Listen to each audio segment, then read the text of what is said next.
Our story begins in the spring of 1775 and the events leading up to the fateful year of 1776. It will cover the action of that year and 3 days into 1777, arguably the most significant 15 months in America's history. In a letter to his wife, Abigail, at home in Massachusetts, John Adams, who was a delegate to the Continental Congress in Philadelphia, wrote about his vision of how July 4th, 1776 should be remembered. He wrote, quote, "It ought to be commemorated as the day of deliverance by solemn acts of devotion to God Almighty. It ought to be solemnized with pomp and parade and shows, games, sports, guns, bonfires, and illuminations from one end of the continent to the other, from this time forward forevermore." Thus, it is appropriate that we pause today to remember the truly astounding events that occurred immediately prior to and during the year 1776. We're all familiar with the actions in and around Boston in the early days of the American Revolution, particularly the Boston Tea Party in 1773 and the battles of Lexington and Concord in April of 75, which prompted the Continental Congress a month later to commission one of its own members to lead the ragtag gang of farmers and artisans that then constituted the American Army. Enter George Washington. At 43, he was a delegate from Virginia, highly respected and in the prime of his life. He stood 6 feet 2 inches tall, about 190 pounds, and was reputed to be extraordinarily strong, courageous, and modest, almost to a fault. He was well educated for his time and was an outstanding horseman and hunter. While Washington had little military training, he was known to be an extremely intelligent, thoughtful leader with outstanding political skill. As it turned out, he was an inspired choice to lead the American rebel army. Washington arrived in Cambridge in early July of 1775, just 1 month after the Battle of Bunker Hill, another important milestone in the War for Independence. He was accompanied by Billy Lee, a black slave who served Washington and remained a steady companion throughout the war. The army, if one could call it that, consisted of carpenters, shoemakers, wheelwrights, blacksmiths, coopers, tailors, sailors, fishermen, and farmers. None had any military training or experience. Even among his officers, the only one with any professional training was his second in command, General Charles E. Lee, a highly respected former British officer.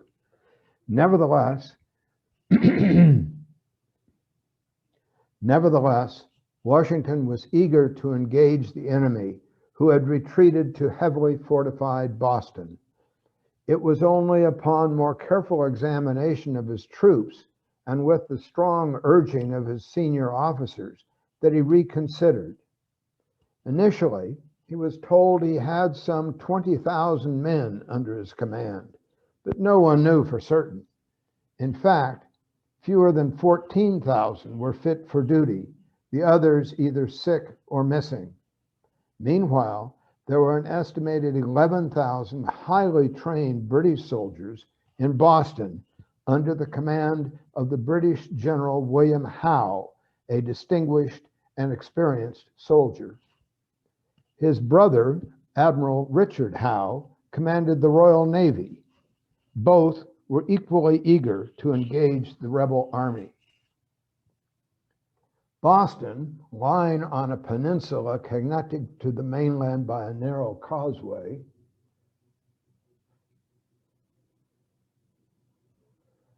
was heavily fortified and easily defended.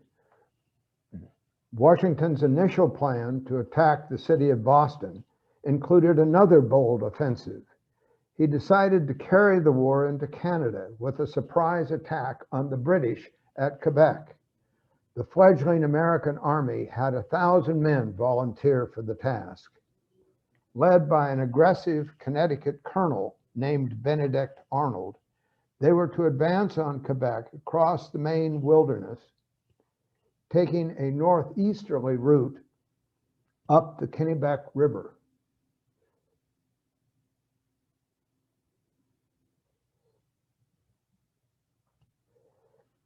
General Richard Montgomery, who with 300 additional men would be marching eastward from Montreal, was to meet them. Meanwhile, Washington realized he would be unable to launch an attack on Boston because most of his soldiers' enlistments were due to expire at the end of the year, and they were unlikely to re-enlist. As the fall advanced, the weather was beginning to turn. Desertion was becoming more frequent as parents and spouses wrote to the soldiers describing loneliness and the need for help tending farms and businesses at home. Lack of food and death from freezing became hazards, further reducing the ranks. Ammunition for those still able to fight was so low that it was estimated each soldier had only 9 rounds apiece. In Boston, smallpox raged against the British soldiers and the 11,000 citizens still loyal to the crown. With winter approaching, there was a severe shortage of fuel in the form of firewood, and while the British Navy remained virtually unopposed, harsh weather kept much needed food and supplies from reaching the city. Conditions worsened on both sides, and it became increasingly clear that the siege had to be broken. A daring and brilliant plan was hatched by one of Washington's junior officers, a 25-year-old Boston bookseller, Henry Knox. His idea was to go after artillery and cannons in far-off Fort Ticonderoga on Lake Champlain in upstate New York, which had been abandoned following its capture from the British in early May. Knox departed Cambridge on November 16th. It began to snow on the 21st. In fact, the plan relied on snowy conditions in order to transport the heavy artillery on sleds pulled by oxen over the Berkshire Mountains of western Massachusetts.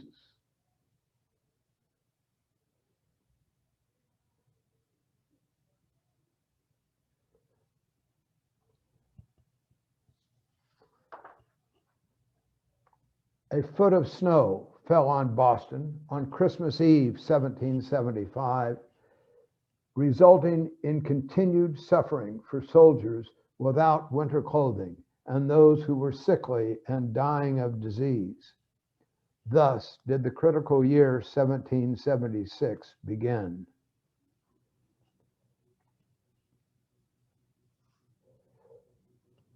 On New Year's Day, the turnout of the army commenced as new regiments arrived and the old departed, quote, by hundreds and thousands in the very face of the enemy. Despite Washington's efforts, the reenlistments and new troops numbered around 9,000 or less, down from the 14,000 a few months earlier. It wasn't long before things went from bad to worse. On January 17th, more devastating news arrived. The army Washington had sent across the Maine wilderness under Benedict Arnold to attack Quebec had been badly defeated. Benedict Arnold was seriously wounded, and General Montgomery, who had arrived to join Arnold, had been killed in battle. The following day, there was a single glimmer of hope when Colonel Knox, who had ridden ahead of his men, confirmed the imminent arrival of the guns from Ticonderoga. Knox had been gone for 2 months, and he had fulfilled all expectations despite rough forest roads, freezing lakes, blizzards, thaws, mountain wilderness, and repeated mishaps that would have broken lesser spirits several times over. But Knox's so-called noble train had arrived intact. Not a gun had been lost. For those of you who have ever experienced winter in New England, you'll understand what a remarkable feat that must have been. On February 16th, Washington convened a war council with his senior officers. By the way, their uniforms were navy blue and red, not the turquoise and coral seen here. The meeting marked the fourth time Washington had called for approval to attack Boston. Once again, wisely, the generals said no, but there was agreement to another plan. Instead of striking at the enemy head on, the Americans would lure the enemy out to strike at them, as had been done at Bunker Hill. In this case, under cover of darkness and using piles of straw as camouflage, they would bring the newly acquired heavy artillery to the heights of the Dorchester Peninsula, which lay below and a mile and a half south of Boston.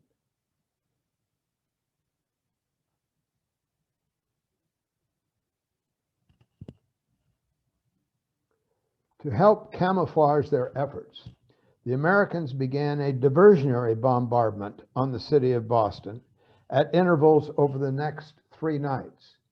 On the third night, March 15th, the anniversary of the Boston Massacre, the Americans made their move from Dorchester Heights. Their effort was successful beyond anyone's imagining. The British were taken totally by surprise. Over 50 cannon and other heavy artillery pieces had been moved without detection to a point 250 feet above and overlooking Boston and its harbor. The British didn't even realize it until after daybreak, and then it took them until noon before 2,000 British troops sailed down the harbor toward the Dorchester Peninsula to confront the rebels. By early afternoon, what had started as an abnormally warm, pleasant day had changed dramatically. By nightfall, a storm raged, hail mixed with snow and sleet and very strong winds. There could be no British assault that night or the next day, as the weather continued to be extremely harsh. That evening, the British General Howe reconsidered his position and ordered the total evacuation of the city of Boston. He sent a message to the rebels stating that the British would spare the town if they were left unmolested during the embarkation.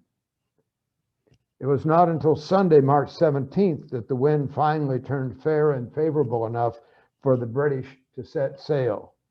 By nightfall, the whole fleet was ready to depart. There were 120 ships with more than 11,000 people packed on board, 9,000 King's troops, 677 women, 553 children, and 1,100 Americans still loyal to the monarchy. Although he didn't know for sure, General Washington was convinced they would head for New York City. Key areas in New York consisted of Manhattan Island,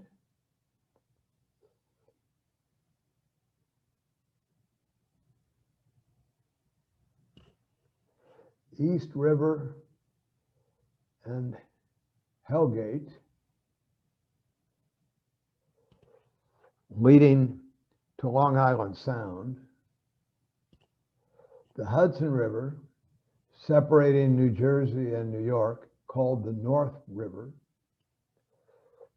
Long Island,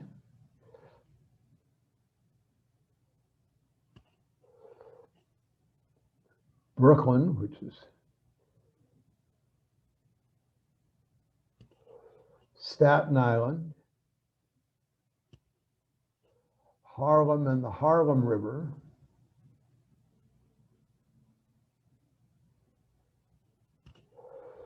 the Bronx and White Plains.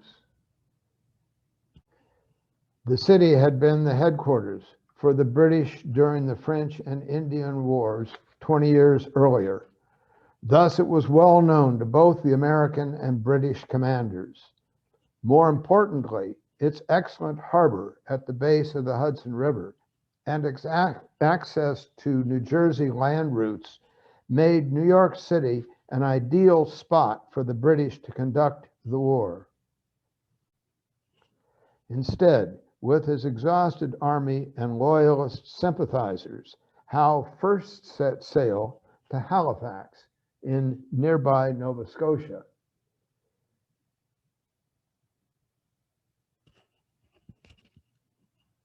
But Washington wasn't wrong about New York City, and that's where Admiral Howe directed his ships next.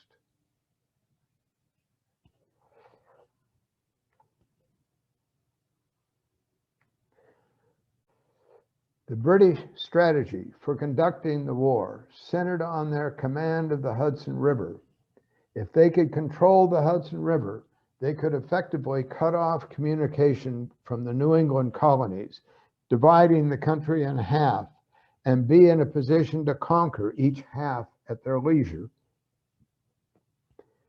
British forces began to arrive in New York in June of 1776, and warships and supplies continued to arrive until early August. There were so many vessels in the harbor that to the American defenders, the masts of the many ships appeared as a, quote, floating forest in the bay. The first landfall was on July 2nd, 1776, just one day after the Declaration of Independence was first presented to the Continental Congress in Philadelphia. 25,000 British and Hessian troops landed unopposed on Staten Island. The Hessians were German conscripts hired by the British. The British wasted no time in announcing their arrival.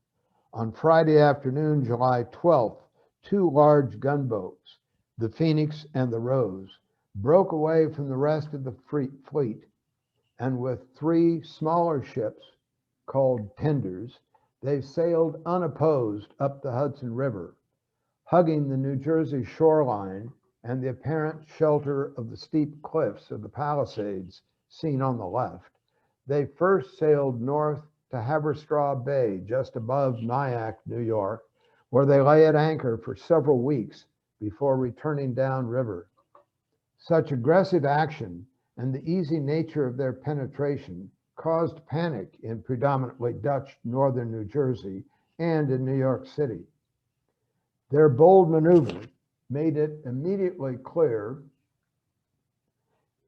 that to defend New York City, the Americans would have to better protect access up the Hudson River. In fact, General Washington had already begun building a fort called Fort Washington on the rocky northern tip of Upper Manhattan. But clearly, Fort Washington alone wouldn't be enough, so plans were made to build a companion fort on the New Jersey side of the river opposite Fort Washington. Originally, it was called Fort Constitution, but it was later combined with a nearby gun battery and named Fort Lee in honor of the American Army's second in command, Major General Charles Lee.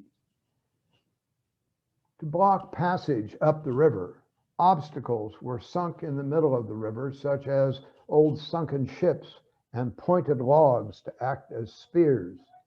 They were positioned just below the waterline so as to be invisible from the deck of a ship coming upriver.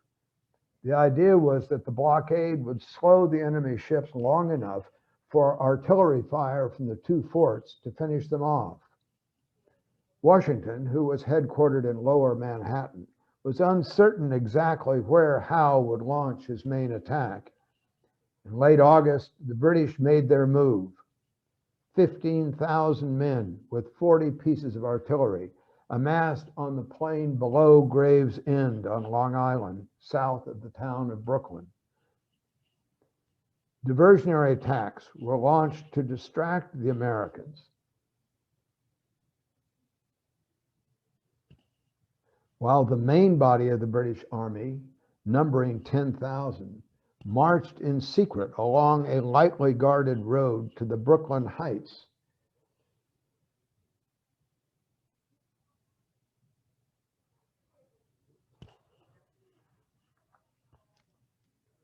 and down to Bedford, outflanking the Americans. The resulting battle was a complete defeat of the American army. Nearly 300 Americans were killed and over 1,000 were taken prisoner. Howe reported only 59 killed and 250 wounded. But then, incredibly, with American forces on the run, Howe called off his assault and pulled his forces back. Meanwhile, the surviving Americans struggled to make their way back through swamps and thick forests to the main fortification in the village of Brooklyn. Once again, as it had in Boston, a turn of the weather would prove favorable to the Americans. During a raging storm that came up quickly during the afternoon and under cover of darkness, the rebels made their way in secret back to Manhattan. A change in the wind direction and a heavy fog lasting until early afternoon the following day helped to extend their silent retreat. In a single night, 9,000 Americans had escaped across the East River to the safety of Manhattan. Not a single life was lost. Back in New York City, Washington and his generals agreed that having lost Brooklyn and Long Island, Manhattan Island could not be held. They decided to abandon the city, and none too soon. 3 days later, 5 British frigates had maneuvered into a position in the East River off Kip's Bay, about halfway up Manhattan Island. The first wave of more than 80 flatboats containing 4,000 British and Hessian soldiers pushed off into the river. An inexperienced force of only 1,500 Connecticut soldiers, tired, hungry, and only about half fit for duty, lay in wait on the shore. After a furious hour-long bombardment, the Americans were scattered in full retreat, offering no resistance to the British invaders.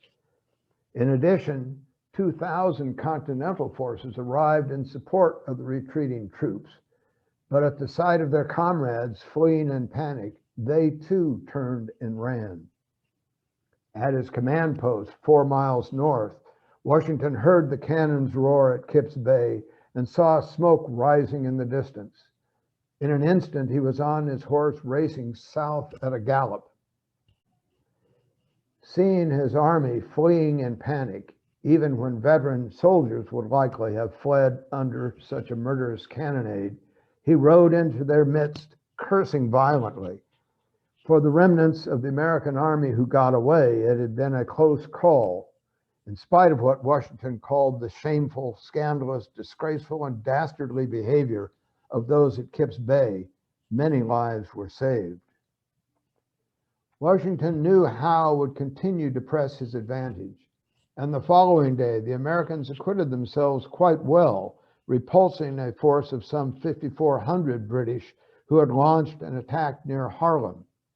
For Washington and his troops, it was a genuine victory at long last and an urgently needed lift to their self-respect. For days, the two armies, as closely located as they were, remained perfectly quiet. Then, on the night of September 20th, fire broke out in lower Manhattan, then held by the British. It raged out of control for 2 days. 1/4 of the city burned to the ground. Rumors of arson flew. More than 100 suspects were rounded up by the British, but no evidence was found against them. In his report to Congress, Washington called it an accident. As part of the roundup of suspects, a 21-year-old rebel captain from Connecticut by the name of Nathan Hale was apprehended. He admitted to being an American spy, and General Howe ordered him hanged without a trial. Hale's famous gallows speech, "I only regret that I have but one life to lose for my country," was a quote taken from a then famous play.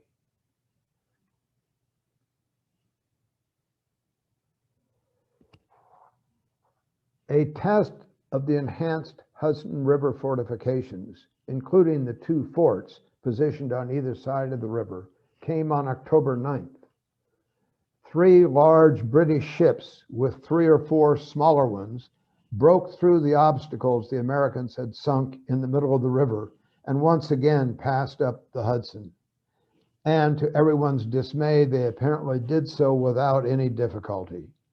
Washington reported in a letter to Congress, quote, "We hoped we would have interrupted their passage, but to our surprise and mortification, they ran through without the least difficulty and without receiving any apparent damage from our forts, though the forts kept up a heavy fire from both sides of the river."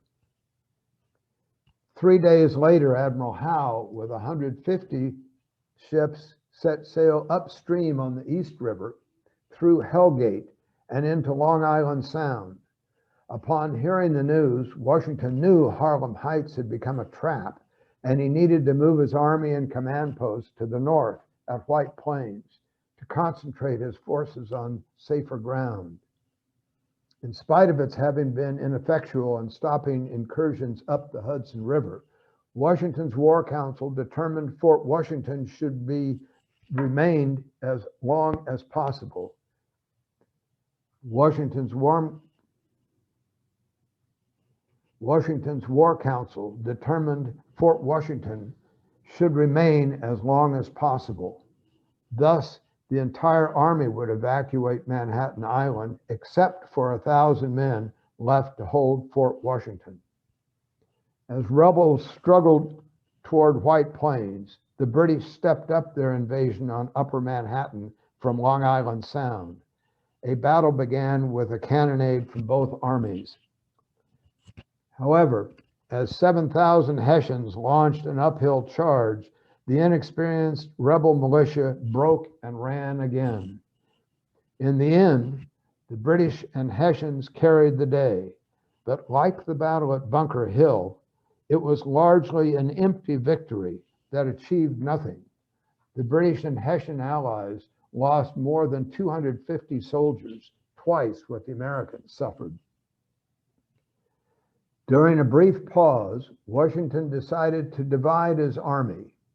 The largest number would remain east of the Hudson River under General Lee to check any British move on New England. 3,000 would move north to the Atlantic Highlands. 1,000 men would remain on Manhattan at Fort Washington, leaving General Washington with what was left of the army, only 2,000 men or so, to cross over the river to New Jersey. At this point, nearly 3,000 American troops had been left at or sent to defend Fort Washington. But unbeknownst to them, there were over 13,000 British and Hessians closing in on them. General Washington had been relying on reports and advice from others under his command that sadly their advice was wrong. One of the worst defeats in American military history was about to take place. Under a white flag of truce, the British called on the American commander at Fort Washington to surrender. The American commander, Colonel Robert McGaw, seen here, refused. But when General Washington heard about the meeting, he realized he needed to speak directly with Colonel McGaw to better understand the situation. That night, Washington mounted his horse and rode hard from his headquarters at Hackensack. And upon arrival at Fort Lee, he was told his generals were already on the New York side of the river, conferring with the commander at Fort Washington. General Washington quickly followed and was in the middle of the river when he met Generals Greene and Putnam returning from their meeting at Fort Washington. As the oarsmen held the boats together, the 3 senior officers sat bobbing in their boats and talking with each other in the middle of the river. Once again, against his better judgment, Washington accepted the advice of the 2 generals and did not call for the withdrawal of the troops from Fort Washington. It was a decision he would greatly regret. The battle for Fort Washington began the next morning. In this painting, the fort is roughly in the middle, as seen here looking southwest toward New Jersey from the Bronx. British ships can be seen sailing up the Harlem River on the left. The cliffs of the Palisades can be seen in the far right on the other side of the Hudson River.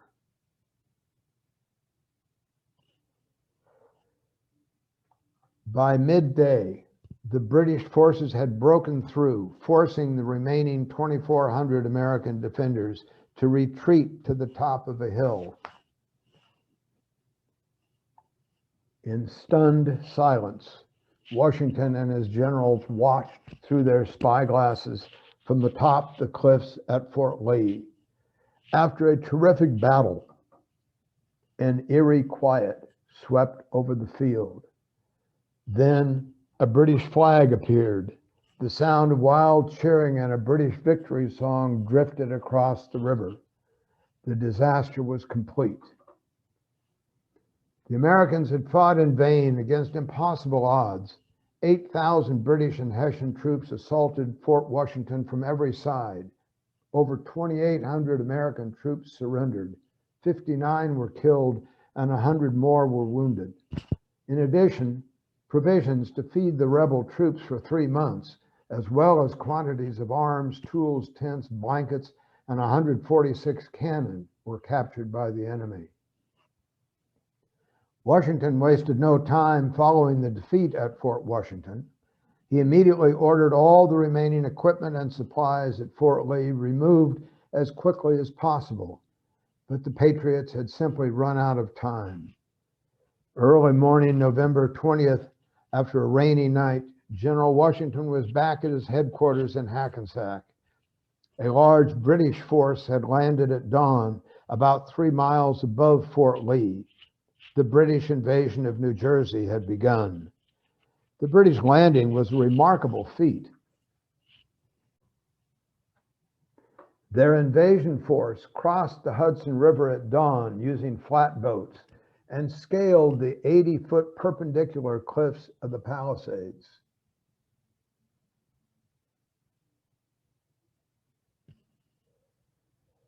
By afternoon, 6,000 men and equipment, including 8 large artillery pieces, had successfully regrouped at the top of the cliffs and began marching southward to capture Fort Lee.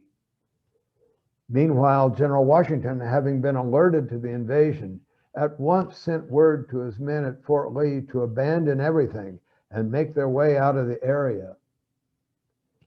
The 2,000 able-bodied men of the fort hurriedly left, moving westward toward the southernmost crossing of the broad Hackensack River at what was known as the New Bridge, north of the village of Hackensack. There was a large Jersey Dutch farmhouse on the western shore of the Hackensack River. In its front yard stood George Washington and another important witness to the event. His name was Thomas Paine, a young journalist and the author of several essays on democracy and the revolution. Watching this sad scene with his comrades, Paine must have felt he was witnessing the very death throes of what was to have been a glorious revolution. In trying to form words to express his deep emotions, the words must have come almost automatically. These are the times that try men's souls. The summer soldier and the sunshine patriot will, in this crisis, shrink from the service of his country, but he that stands it now deserves the love and thanks of man and woman. Many of us are familiar with Paine's stirring words that go on to warn that tyranny like hell is not easily conquered and promise the harder the conflict, the more glorious the triumph. For what we obtain too cheap, we esteem too lightly. That night, as the bone-weary troops slept on the wet, cold ground in and around the square in Hackensack, they saw the campfires of British and Hessian troops lining the eastern shore of the Hackensack River, only a few yards away. What would later be called the Long Retreat southward across New Jersey began the following morning. The battered little American army departed Hackensack and headed for a crossing point called Aquancannock Bridge on the Passaic River to the west. From there, they turned south and pushed on another 20 miles to the port city of Newark. Heavy rains had left the narrow roads sloppy with mud. Washington had almost 3,000 men, and they were in tatters, many without shoes, their feet wrapped in rags. Before departing Hackensack, Washington had sent a message to General Lee, urging him to cross the Hudson and join forces, quote, before it was too late, in his own words. In less than 2 weeks, the enlistments of another 2,000 of Washington's men would expire, as it had in Boston a year earlier, and they would be free to go. And now his army was divided, with the enemy hard on his heels. It rained heavily on November 22nd, the day the army reached Newark, and rain fell through the night and again the next day. On November 24th, Washington sent off another message to General Lee, urging him to come to his aid. Meanwhile, General Howe had given orders to General Cornwallis to pursue the rebels as far as New Brunswick, another 50 miles south of Newark.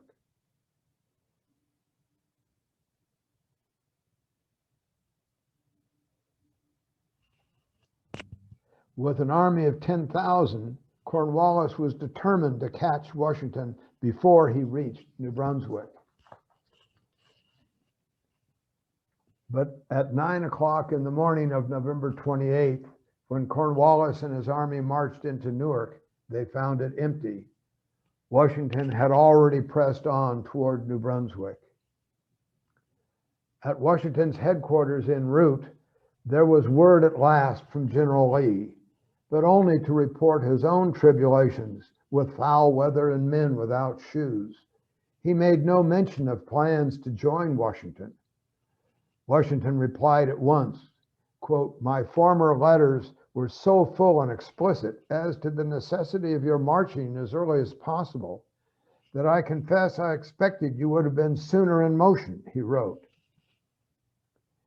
By the time Washington arrived in New Brunswick, he had been joined by the dauntless Lord Stirling with more than 1,000 reinforcements.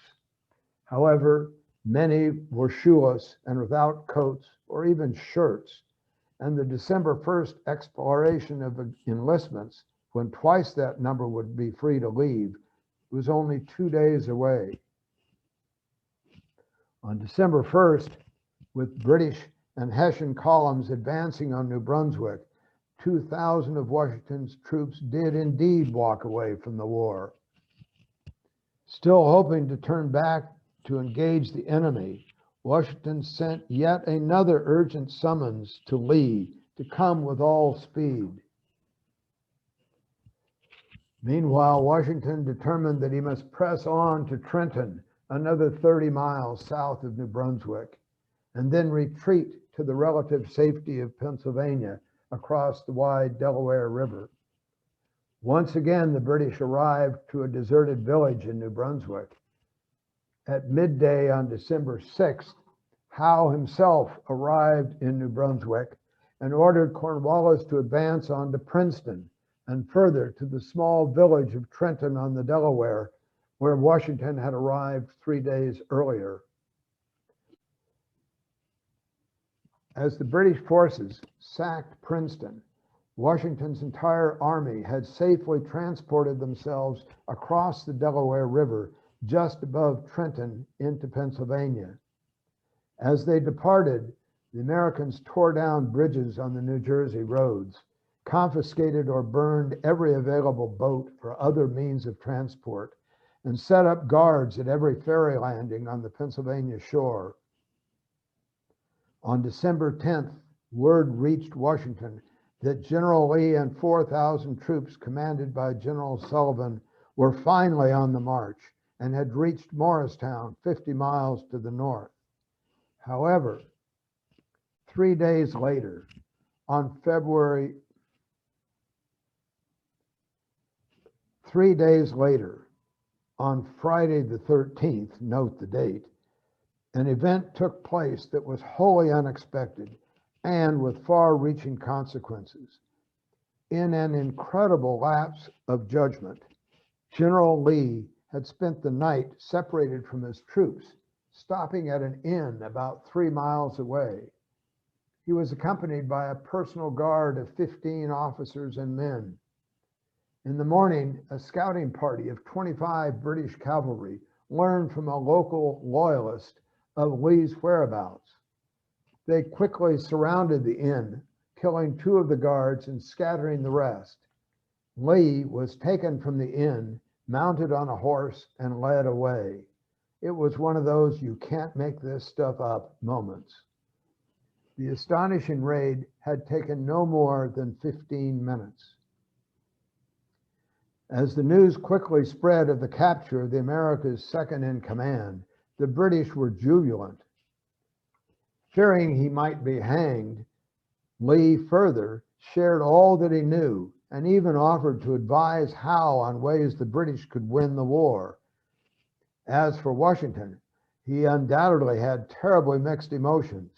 First, upon hearing the news, he called it a, quote, severe blow and an unhappy accident. Privately, he was furious with Lee for having been such a fool.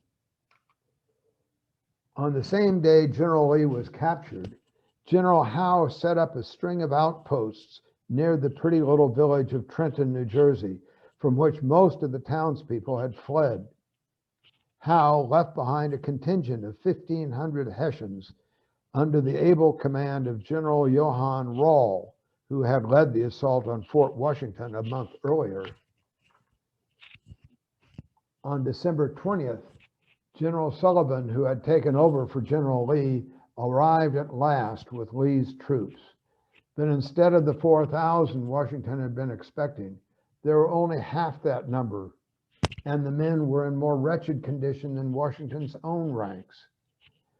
Washington now had an army of only about 7,500 men, of whom possibly 6,000 were fit for duty.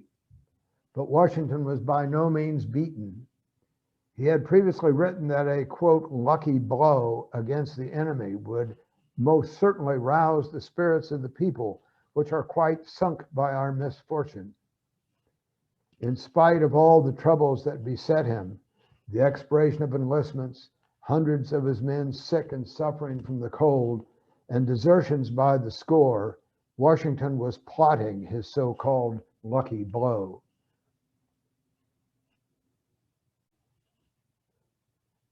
On Christmas Eve, Washington called a meeting to go over the final details. The army was to attack across the Delaware at 3 places. 1,500 soldiers were to cross downriver from Trenton near Bordentown and make their way north. A smaller force of less than 1,000 men was to attack directly across the river at Trenton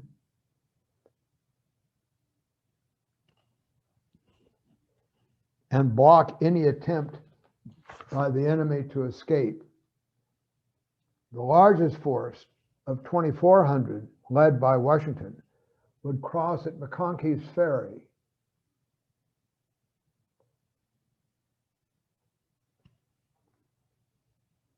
"9 miles upstream from Trenton. Once over the river, Washington's army would head south toward Trenton. The crossing was set for midnight on Christmas night. The 3 groups would converge on Trenton no later than 5 in the morning and attack at 6, an hour before sunrise. However, on Christmas Day, the weather, already cold, turned truly ominous. A nor'easter was gathering. The river had risen and was filled with broken sheets of ice. Just as during Washington's other daring night crossing from Brooklyn, bad weather was both a blessing and a curse. A blessing in that it covered the noise of the crossing, a curse in that with the ice on the river, It was badly slowing progress when time was of the essence. A plan was to have the whole army across no later than midnight, but alas, it was 3 o'clock in the morning, 3 hours behind schedule before the last of the troops, horses, and cannon were across. Washington did not know that downstream the other parts of his plan were failing badly. Ice on the river prevented any crossing, and the direct attack on Trenton was called off, as was the lower crossing at Bordentown. Of the 3 planned attacks on the enemy, only one was moving forward, and it was perilously behind schedule. The march south from McConkey's Ferry was for many the most harrowing part of the night. The storm got worse with cold driving rain, sleet, snow, violent hail, and wind. In the course of the night, 2 of the rebels marching toward Trenton froze to death. However, the terrible weather did help to keep the Hessians indoors and unaware of the approaching attack.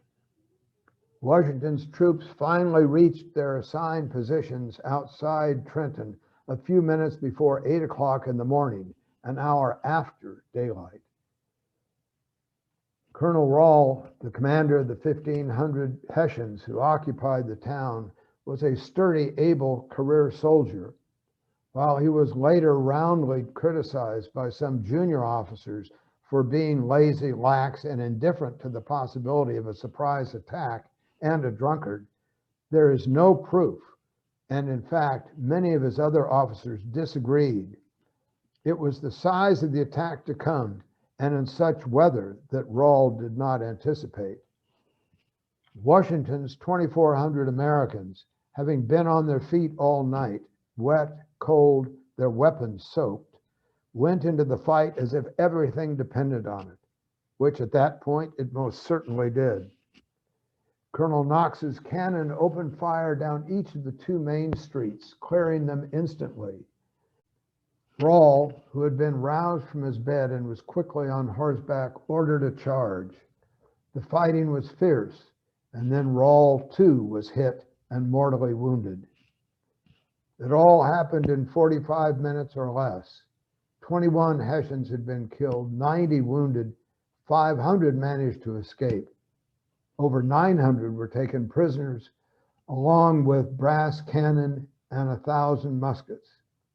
Amazingly, only 4 Americans had been wounded, including Captain William Washington, a distant cousin of the commander-in-chief, as well as an 18-year-old lieutenant from Virginia, James Monroe, the youngest of our nation's founding fathers to have fought in the war. The only American fatalities were the 2 soldiers who had frozen to death during the night on the road. Washington's Christmas night raid proved only the start of a rebel counteroffensive. After several grueling marches, Cornwallis and his troops had finally arrived at Trenton on the night of January 2nd, 1777. With his troops exhausted and night approaching, Cornwallis decided to postpone his attack until the next day, proclaiming that he would bag the fox in the morning. During the night, Washington showed the cunning of a fox. He ordered campfires to be kept burning and left a few men behind to march constantly in front of the blazes, making plenty of noise. He then had the wheels of his cannons wrapped in rags to muffle noise, and he silently marched his men on a remote farm road towards Princeton, passing within a mere 3 miles of 1,200 sleeping British troops. The Patriots emerged at Princeton the following morning to the surprise of the 3 regiments left there by Cornwallis. The Battle of Princeton ended with the surrender of hundreds of British who had barricaded themselves inside Princeton University's Nassau Hall. At Trenton, Cornwallis was readying his assault on the seemingly bustling rebel camp when he heard the sound of artillery behind him from the direction of Princeton. Realizing he'd been tricked, The British general raced back down the high road, but by the time he arrived at Princeton, Washington had retreated into the Millstone Valley towards his stronghold at Morristown. In New Jersey, the fighting would continue sporadically as winter wore on. The war itself would continue another 6.5 years before the Treaty of Paris ending the war was signed in 1783. By then, the war had lasted 3,059 days in total. Washington was not a brilliant strategist or tactician, not a gifted orator, not an intellectual. At several crucial moments, he had shown marked indecisiveness. He had made serious mistakes in judgment, but experience had been his great teacher, and in this, his greatest test, he learned steadily from experience. Above all, Washington never forgot what was at stake, and he never gave up. The war was a longer, far more arduous, and more painful struggle than later generations would understand or sufficiently appreciate. By the time it ended, it had taken the lives of an estimated 25,000 to 35,000 Americans, or roughly 1% of the population. In percentage of lives lost, except for the Civil War, it was the most costly war in American history. The year 1776, celebrated as the birth year of the nation and for the signing of the Declaration of Independence, was for those who carried the fight for independence forward a year of all too few victories, of sustained suffering, disease, hunger, desertion, cowardice, disillusionment, defeat, terrible discouragement, and fear that they would never forget, but also of phenomenal courage and bedrock devotion to country, and that too they will never forget. While today's story focused on the military campaigns led by Washington and Howe in Boston, New York, and New Jersey, during the tumultuous year of 1776, much else was taking place simultaneously. Skirmishes in North Carolina, Virginia, Delaware, and upstate New York, diplomatic efforts in London and Paris, secret meetings in France, and spies throughout America and Europe. Also, America's War of Independence was merely one aspect of a much bigger world war that involved Britain, France, the Dutch Republic, Spain, Jamaica, Gibraltar, and even India. But those are subjects for another time, perhaps.